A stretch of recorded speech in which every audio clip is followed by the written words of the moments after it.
Programa Fala Carlão. Oferecimento Bradesco. Contrate crédito rural e concorra a tratores 0 km. Olá, pessoal. Este é mais um Fala Carlão. E o Fala Carlão, você já sabe, é sempre na prateleira de cima do agronegócio brasileiro. E, rapaz, 2022, então, vocês estão vendo o que está acontecendo aqui. É prateleira de cima todos os dias, a gente cada dia melhora, graças a Deus. Deus tem me ajudado uma barbaridade. E hoje eu vou receber aqui um cara top de linha. Eu estou falando do Rodrigo Almeida. Imagina um cara que tem uma carreira de quase 30 anos na Monsanto. Hoje ele navega por esse mundo das relações governamentais.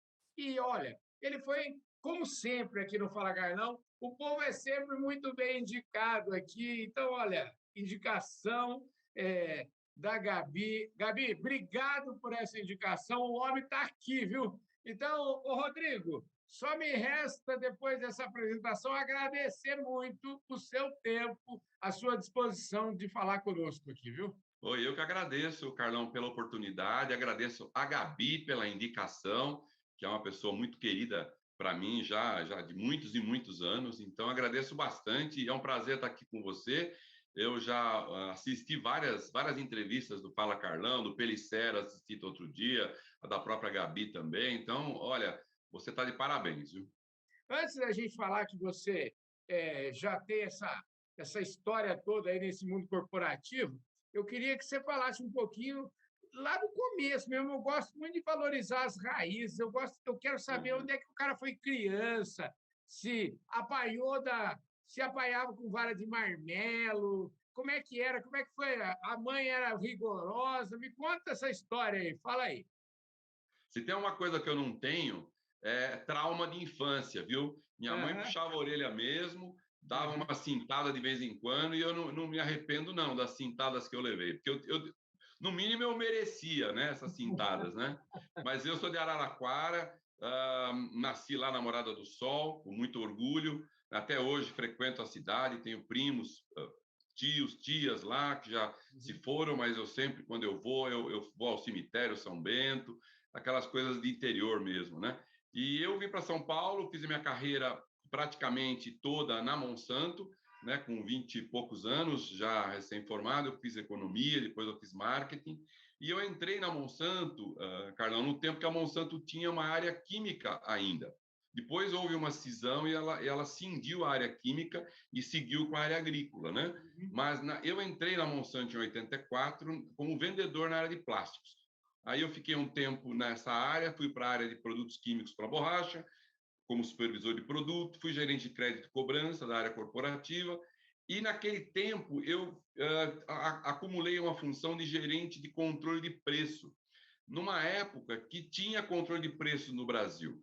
E naquela época a Monsanto tinha vários produtos, ela tinha o Roundup controlado, os fosfatos, os plásticos, e eu tinha que ir para o CIP, o Controle Interministerial de Preços, no Rio de Janeiro, fazer a defesa dos aumentos para os produtos da Monsanto.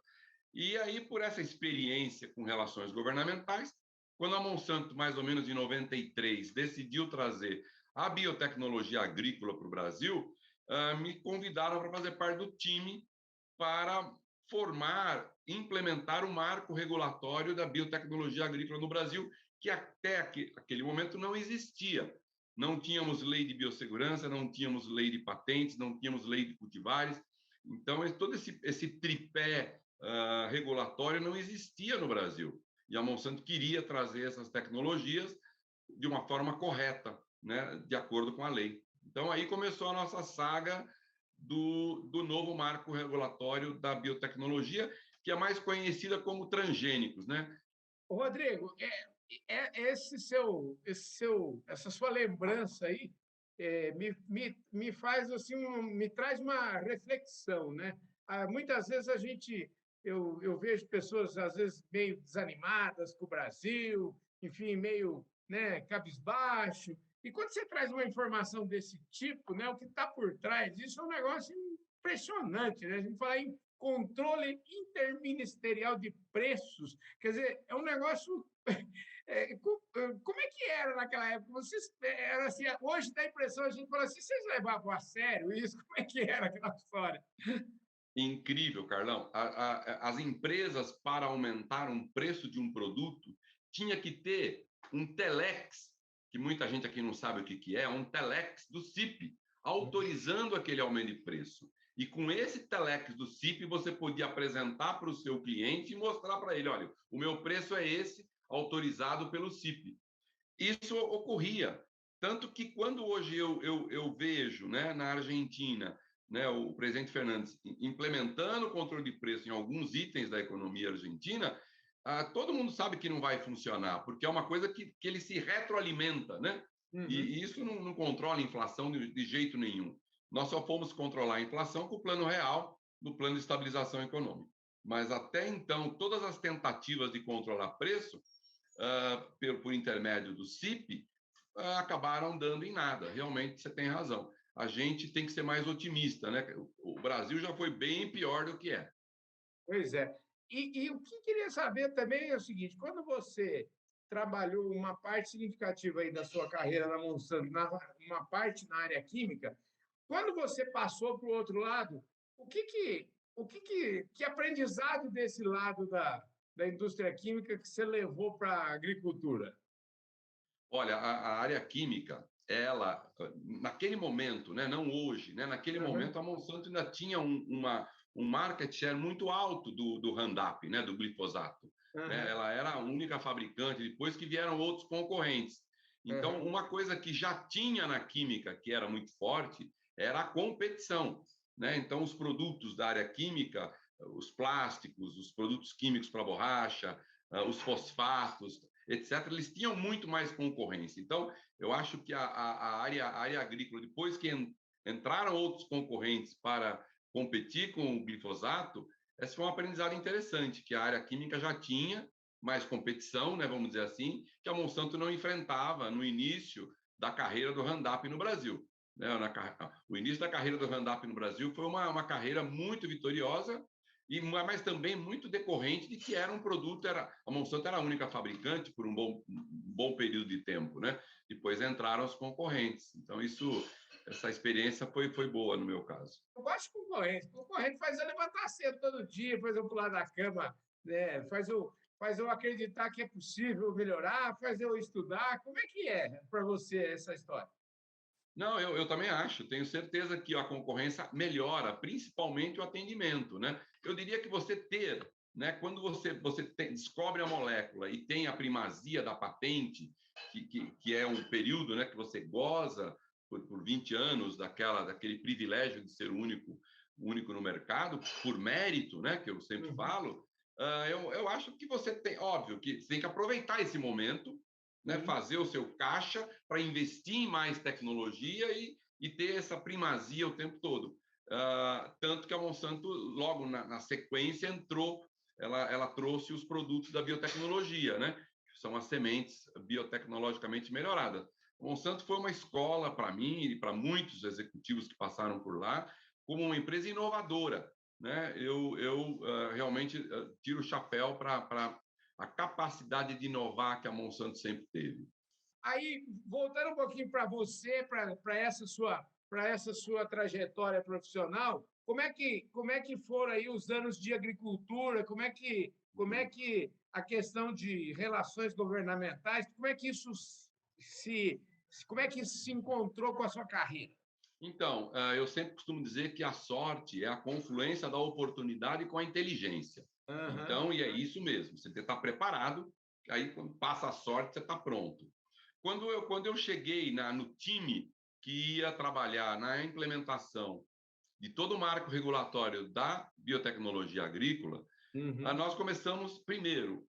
Acho que o primeiro grande aprendizado, ninguém faz nada sozinho, né? O time era uhum. um time muito bom, com pessoas excelentes, as quais eu tenho amizade até hoje. Além disso, a gente tinha que identificar quem mais ali nesse mercado tinha interesse também nesse marco regulatório.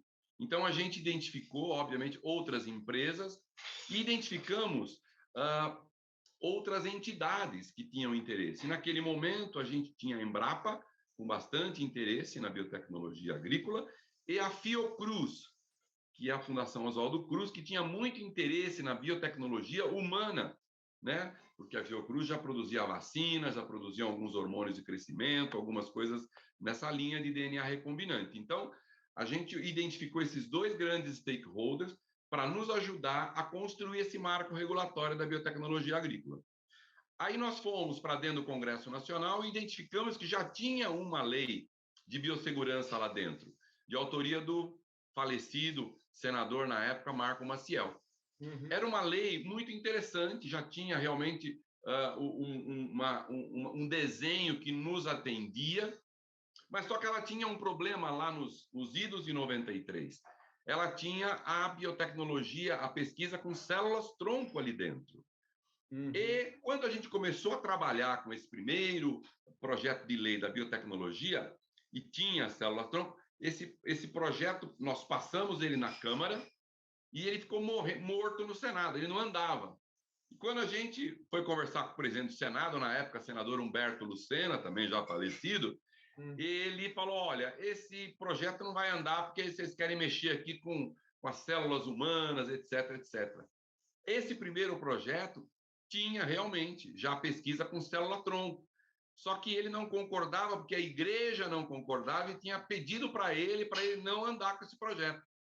Aí nós fomos até a CNBB, conversamos com os bispos falaram, olha, desse jeito não vai passar. Falei, mas o senhor tem alguma coisa contra, né, o presidente da CNBB, a biotecnologia agrícola? Ele falou, não, agrícola, planta vocês podem mexer, mas na área humana não.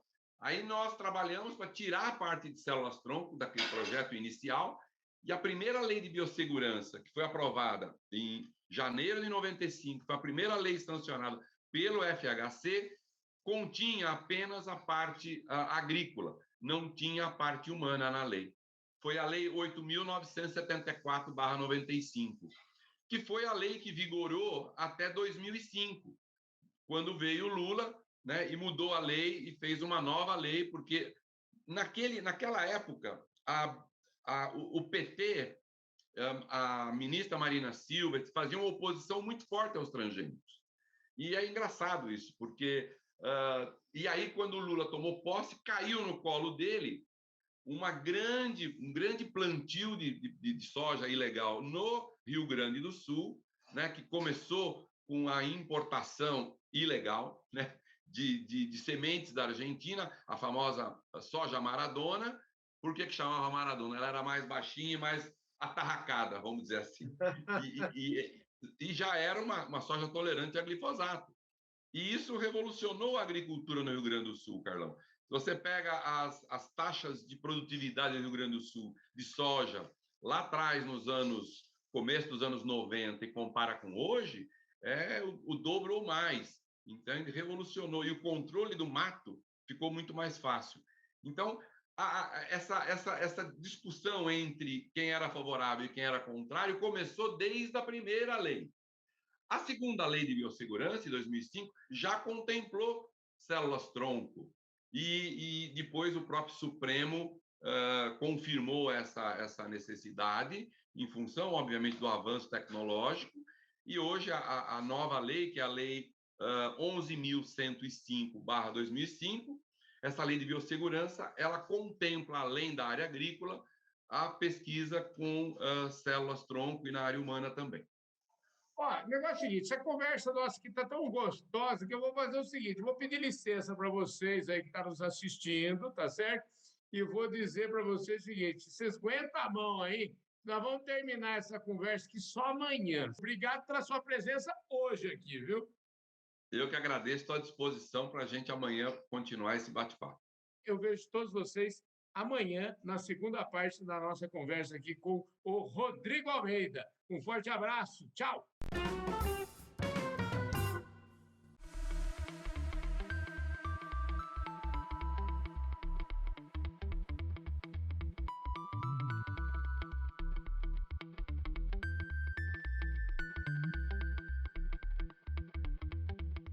Programa Fala Carlão. Oferecimento Bradesco. Contrate crédito rural e concorra a tratores 0 km.